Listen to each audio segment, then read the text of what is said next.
কেউ দেখতো না কিন্তু করে দিলাম, বউ চলে রাস্তা বয়ে থাকবে আমি করে দিলাম তোমার। মিয়া কিছুদিন আগে হঠাৎ করে বাইক দুর্ঘটনায় প্রচণ্ডভাবে আহত হয়েছে।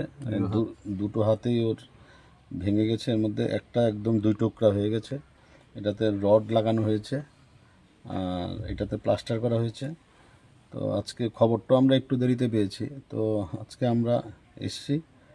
তো এটাই ওকে আমরা একটু সাহায্য করেছি, কিন্তু ও খুব আর্থিকভাবে খুব অসচ্ছল, সাংঘাতিক অসচ্ছল।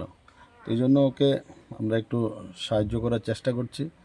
তো দেখি আমরা ওর পাশে থেকে কীভাবে ওকে সাহায্য করা যায়, ও যাতে আবার কাজে ফিরতে পারে, এবং আশা করি ও কাজে ফিরবেই, কারণ ওর দুটো সন্তান আছে, ওর মিসেস আছে। তো ওর একটার কাজের উপরেই পুরোটা নির্ভরশীল, আর কোনো সাংবাদিকতা ছাড়া আর কোনো আর কাজ নেই। এটাই ওকে এখন আমরা একটু সাহস দিতে এসেছি যে আমরা আছি, তোমাকে আবার আমরা যেভাবে হোক কাজে ফিরিয়ে আনবো।